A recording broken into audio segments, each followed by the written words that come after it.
L'Église en ces jours nous demande à tous les prêtres de ne pas parler trop parce que l'évangile de la Passion est très long. Vous étiez debout, vous avez bien entendu, et cet évangile explique beaucoup de choses. Voilà, donc j'espère que je serai court.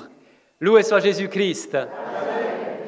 Alors aujourd'hui, on sait dimanche de rameau de la Passion du Seigneur. Après ces beaux, bel évangile, nous pouvons se poser peut-être une seule question. Je sais pas, enfin moi je me suis posé une seule question aujourd'hui. Mais qui est ce Jésus? C'est en voyant Jésus, de quelle manière il prévoit des choses, de quelle manière il donne ceci est mon corps, ceci est mon sang, de quelle manière il souffre, de quelle manière il est crucifié, de quelle manière il est mis au tombeau. Je me dis, mais qui est ce Jésus? Vous savez, si bien que moi, que dans notre société, il y a tellement d'idées, tellement de théories sur Jésus. Chaque religion a sa vision de Jésus, des gens qui sont athées, ils ont une autre vision de Jésus. Mais toi, chrétien, quelle est ta vision de Jésus en laquelle tu crois? C'est qui Jésus pour toi? Et je voudrais tout simplement vous donner 2 pistes, 2 points pour connaître, pour savoir qui est Jésus. La première piste, on la trouve dans la Passion. Alors que le grand prêtre lui demande à lui, pendant le procès, « Qui es-tu » Parce qu'on n'arrive pas à trouver, parce que les témoignages ne concordent pas, parce qu'on veut l'accuser, mais ça ne marche pas trop bien. « Qui es-tu » Es-tu le Fils de Dieu béni? Jésus, de sa propre bouche, dit « Je le suis, et vous verrez le Fils de l'homme, c'est-à-dire moi-même, siéger dans le ciel et venir sur les nuées avec tous les anges. » Jésus, tout d'abord, pour nous les chrétiens, tout d'abord, c'est Jésus-là, ce n'est pas Jésus tout d'abord crucifié, souffrant, même si c'est important. Mais tout d'abord, pour nous les chrétiens, Jésus est le Fils de Dieu, il est Dieu, il est celui qui est majestueux, qui est glorieux, qui siège sur le trône auprès de son Père dans le ciel. C'est Jésus-là, il est lumineux. J'aime beaucoup dans l'Apocalypse, le dernier livre de la Bible, nous parle de Jésus en le décrivant. Il dit ceci, il est revêtu d'une longue tunique, une ceinture d'or à hauteur des poitrines, sa tête et ses cheveux sont blancs comme la neige, comme la laine blanche, comme la neige, et ses yeux comme une flamme ardente. Les pieds de Jésus semblent d'un bronze précieux, affinant creusé, et sa voix est comme la voix des grandes eaux. Son visage brille comme brille le soleil dans sa puissance. Et c'est Jésus-là, il dit, « Moi, je suis le premier, le dernier, le vivant. J'étais mort, et me voilà vivant pour les siècles des siècles. » Il est vivant, il est puissant. Et c'est pourquoi les chrétiens le savent, les chrétiens qui le savent, ils ne laissent pas passer cette vérité des côtés. C'est pour ça que les chrétiens viennent de plus en plus nombreux en France, dans les églises. Je ne sais pas si vous suivez le mouvement qui est en train de naître en France, un réveil spirituel, un renouveau spirituel auprès de jeunes, mais pas seulement, qui viennent chercher Dieu. Regardez juste le nombre de baptêmes pour la fête de Pâques. Pour les adultes cette année, il a augmenté de 30% par rapport à l'année dernière seulement. Alors l'année dernière, c'était déjà beaucoup.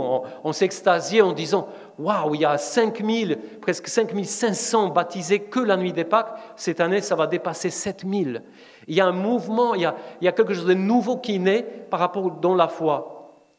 C'est par rapport à ce Jésus-là, qui n'est pas seulement souffrant, pas seulement humilié, pas seulement mort sur la croix, mais il est bien vivant, ressuscité. C'est pour ça que les chrétiens et les autres personnes qui n'ont pas encore la foi viennent le chercher dans les églises. C'est pour ça qu'il y a ces personnes qui viennent, qui ont besoin de libération. Regardez combien de personnes viennent chercher une libération du mal, du mauvais, des esprits mauvais. C'est une foule qui demande à des prêtres et aux exorcistes de les aider. Eh bien, ils ont raison. Parce que c'est Jésus seul qui expulse le mal. C'est Jésus seul qui nous sauve du mal. Il nous protège du mal et du malin. Mais combien de personnes viennent aussi chercher la guérison? Alors, pas seulement la guérison du corps, mais aussi du cœur, parce qu'on n'est pas bien. Eh bien, il y a de plus en plus de Français qui viennent chercher et de plus en plus des églises et des paroisses font des soirées, ce qu'on appelle des guérisons, enfin Jésus guérit. Chez nous, ça s'appelle Jésus guérit, bon, par exemple, hein, dans cette église-là. Mais il y a aussi tant d'autres paroisses qui mettent en place ces moments où on demande à ce Jésus bien vivant et glorieux de nous aider. Eh bien, il le fait. Il y a aussi combien de personnes vont chercher Jésus parce que la vie est trop dure, parce qu'on a besoin de débloquer le pardon, parce que ça ne marche pas. Combien de personnes viennent chercher la force et la consolation? Eh bien, ça marche. Et encore, un dernier exemple qu'on pourrait faire beaucoup. Combien de personnes viennent chercher Jésus parce qu'on ne trouve plus le sens à la vie? Pourquoi je suis sur cette terre?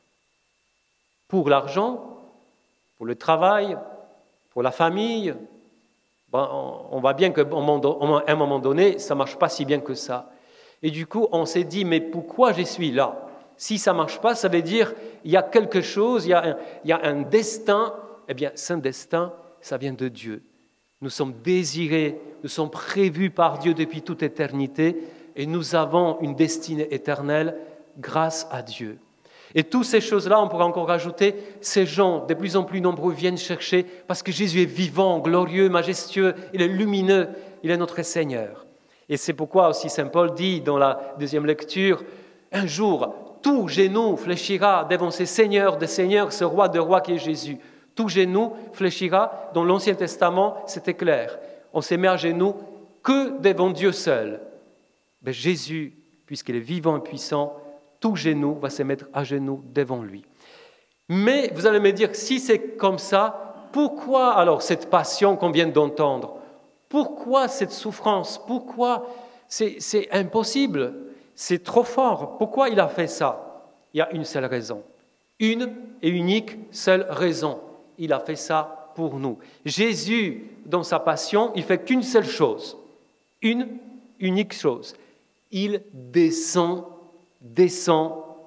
plus bas pour se mettre à notre niveau. C'est lui qui était humilié.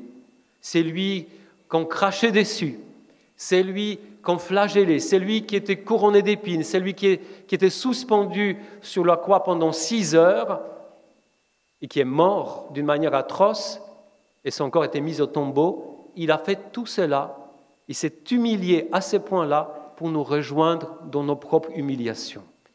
Là où nous sommes humiliés, là où nous sommes trahis, là où nous sommes abandonnés, là où nous sommes blessés par les autres, là où nous nous sentons comme sans Dieu, là où nous sommes vraiment désemparés et comme morts, ben Jésus rejoint, lui-même, il descend pour se mettre à ton niveau. Et c'est là, quand il se met à ton niveau, il te relève. Pourquoi ces rameaux?